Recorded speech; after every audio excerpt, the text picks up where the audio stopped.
nuestro estudio acerca de los atributos de Dios, las cualidades de nuestro Dios, en esta mañana vamos a meditar en un atributo que casi no gusta a las personas, no gusta que se hable de ese atributo.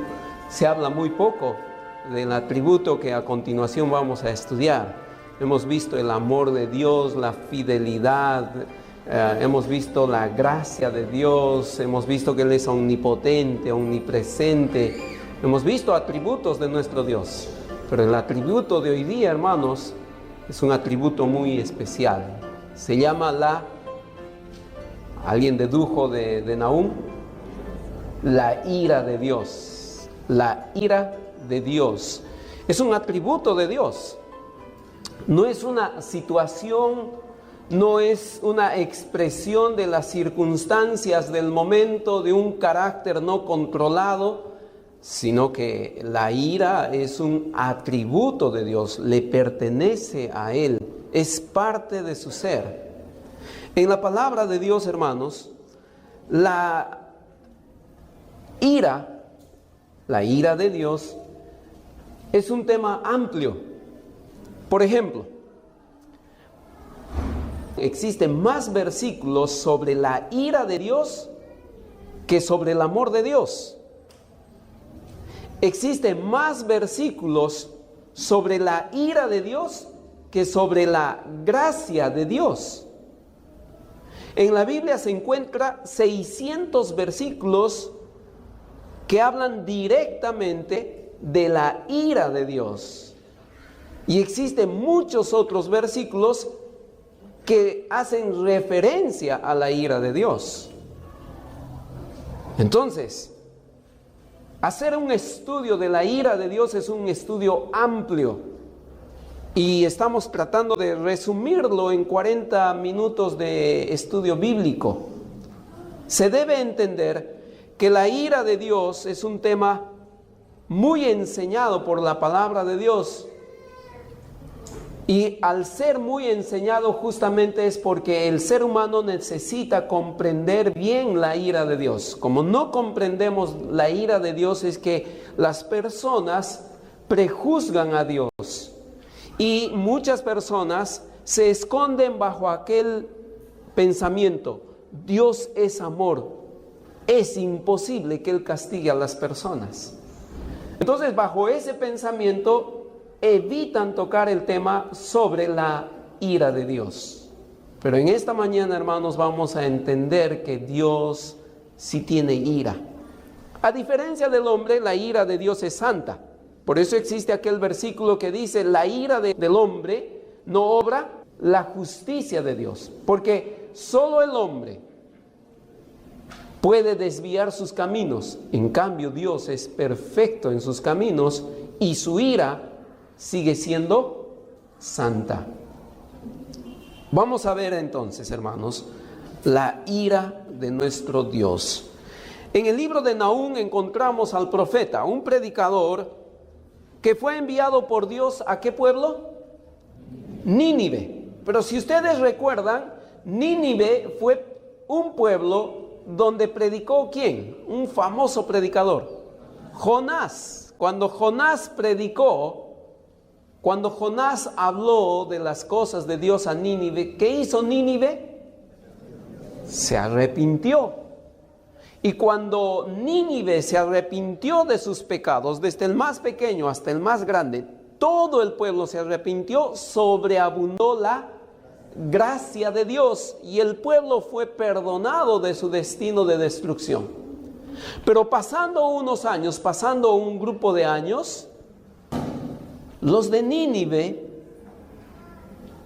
se arrepintieron de su arrepentimiento. O sea, los de Nínive dijeron: ¿por qué nos hemos arrepentido con Jonás? ¿Por qué nos hemos arrepentido y adoramos a Jehová? Regresemos a nuestros ídolos, regresemos a nuestro pecado. Y regresaron a su pecado, volvieron atrás y volvieron a su pecado. Entonces Dios llama a Nahum. Y el primer capítulo, el primer mensaje de Dios a los de Nínive es sobre su ira. ustedes me han abandonado, ustedes han despreciado la gracia mía, entonces ahora experimentarán la ira mía. Entonces Dios reveló su ira contra los de Nínive y destruyó a Nínive. Desapareció Nínive. No quedó rastros de la ciudad de Nínive, porque despreciaron la gracia de Dios. Todo el que desprecia la gracia de Dios merece la ira de Dios. Entonces Dios manifestó su ira. Vamos en el Nuevo Testamento al libro de Romanos, capítulo 1. Romanos capítulo 1. Encontramos al apóstol Pablo escribiendo a los hermanos en Roma, revelándoles esta verdad bíblica. Romanos capítulo 1, versículo 18. Dice este versículo: porque la ira de Dios se revela desde el cielo contra toda impiedad e injusticia de los hombres que detienen con injusticia la verdad. El apóstol Pablo está escribiendo a los hermanos en Roma y les dice: la ira de Dios se revela desde el cielo. Es decir, que en base a esa frase, que la ira de Dios se revela, debemos entender algunas verdades. Primero, que la ira de Dios no está escondida, porque Dios no se avergüenza de su ira. Nosotros nos avergonzamos de nuestra ira, porque muchas veces nuestra ira es injusta, casi siempre. Nuestra ira es injusta. No controlamos nuestra ira.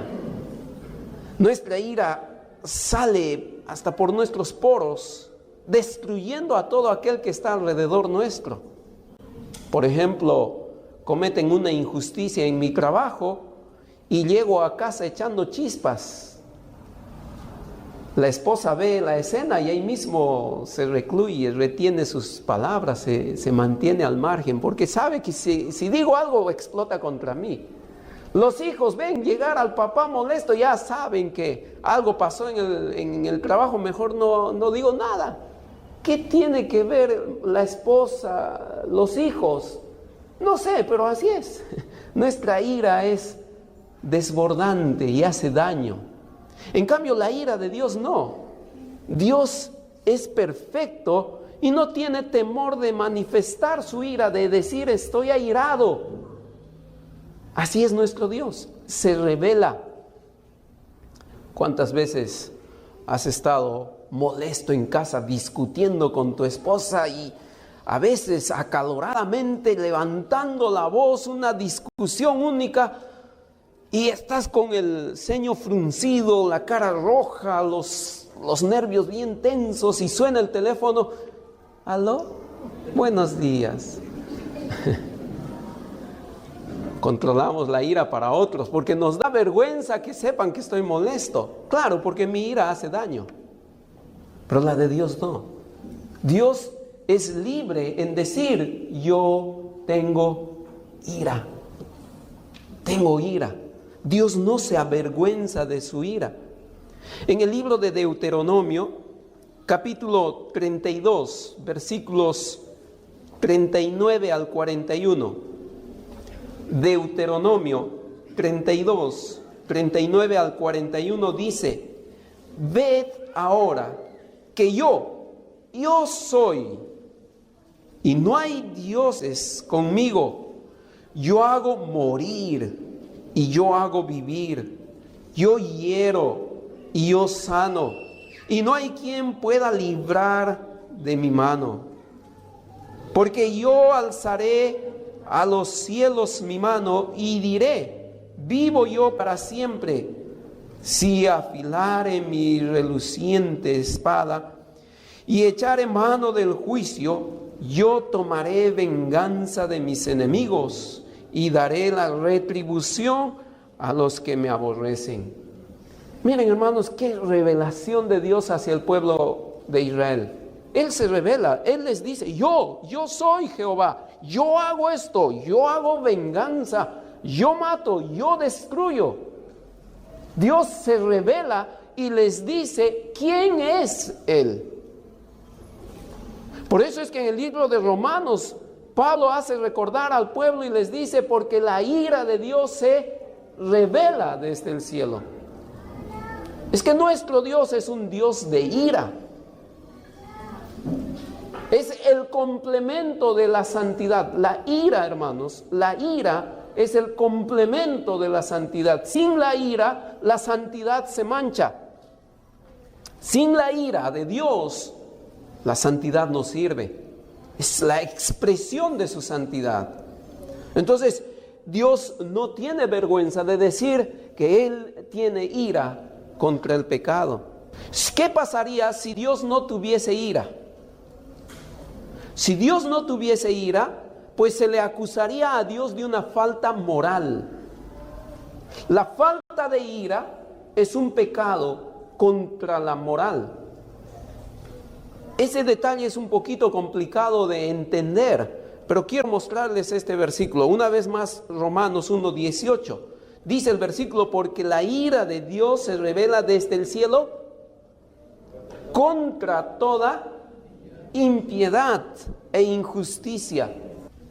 Es decir, que la impiedad y la injusticia son frenadas por la ira de Dios.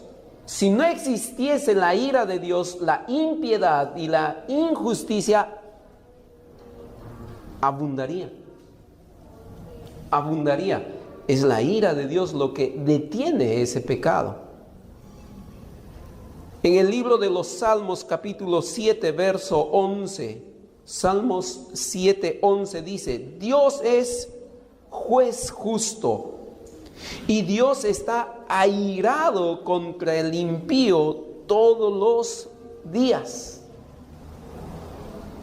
El impío se frena de su pecado porque sabe que hay un Dios airado todos los días contra él y su pecado. El libro de Isaías, bonito versículo, Isaías capítulo 32 verso 11 dice, temblad. Así empieza el versículo, temblad, y a continuación dice esta frase, oh indolentes. Temblad, oh indolentes. Dios detesta la indolencia. ¿Qué es la indolencia? Es cuando las personas ven el pecado y no hacen nada, se cruzan de brazos y no protestan y no dicen nada y no quieren meterse. El asunto no es conmigo, a mí no me interesa, no soy yo, no tengo nada que ver. Y el hombre se cruza de brazos viendo el pecado. Dios dice, temblad, oh indolentes. Aquellos que no quieren hacer nada contra el pecado deben temblar. Porque tener una actitud pasiva al pecado es tener una actitud permisiva al pecado. Cuando tú no dices nada sobre que sabes que una persona está pecando, cuando sabes que alguien está cometiendo pecado y no dices nada, estás permitiendo que la persona siga en su pecado. Dios dice, si esa es tu actitud, tiembla, tiembla, oh indolente. Y esta palabra en el Antiguo Testamento solo aparece 2 veces traducida de esta forma, y está en el libro de Isaías capítulo 32 verso 11 y verso 9. En ambos versículos aparece la palabra indolente, pero la palabra en el original, en el hebreo, aparece en el libro de Job, en el libro de los Salmos, en el libro de Amós, en el libro de Zacarías. Y todas las veces que aparece esta palabra en el hebreo, está hablando acerca de aquellas personas que permiten el pecado. Que permiten el pecado. Permitir el pecado, hermanos, es un acto de participación en el pecado. Entonces, pensar en un Dios que no tiene ira es pensar en un Dios que permite el pecado. Sería en sí mismo pecador Dios al no expresar su ira en contra del pecado. Entonces, La ira, hermanos, es una expresión de su santidad, de su rechazo al pecado. Dios no se cruza de brazos cuando hay pecado en la persona, en la gente. Un ejemplo más. En el libro de Mateo se nos cuenta que el Señor Jesucristo subió al Getsemaní y estuvo orando, y sudor de su frente como gotas de sangre caían al suelo, y la oración del Señor, Mateo capítulo 26 verso 39, dice que el Señor Jesucristo oraba y decía: Señor, si es posible, pase de mí esta copa. Él estaba orando acerca de su sacrificio en la cruz, y que en ese momento Él iba a cargar el pecado de todos nosotros. Jesús no solo se estaba refiriendo a las cachetadas, bofetadas, puñetazos, azotes, corona de espinas, clavado en la cruz con una espada, una lanza, ser traspasado el costado de Jesús. Jesús no estaba hablando solo de ese sufrimiento en el momento del sacrificio, sino Jesús también estaba hablando de la carga de pecado. Jesús cargó en la cruz nuestros pecados. Luego, en el capítulo 27, Jesús dice esto: Elí, Elí, lama sabactani, que traducido sería: papito, papito, ¿por qué me has desamparado? ¿Cómo es que Dios a su Hijo amado lo desamparó? ¿Cómo es posible que el Señor Jesucristo desde la cruz clame diciendo: papito, papito, ¿por qué me has desamparado? La razón es el pecado, que Dios no puede ver el pecado. Cristo cargó tus pecados, y en ese instante que Cristo cargó los pecados del mundo, Dios no puede cruzarse de brazos. Dios no puede ver, por más que sea su Hijo, está cargando pecados, no puedo tener comunión con Él. Es que Dios no peca de indolente. Es que Dios no dice: es que es mi hijo, no voy a decir nada, voy a esconder el pecado de mi hijo porque es mi hijo. No, Dios no es indolente. Y si Dios va a revelar su ira, es porque detesta el pecado, hermanos. Es un Dios tan santo que su santidad demanda una expresión de ira. Es parte de Él, hermanos, la ira de Dios. Es parte de Él.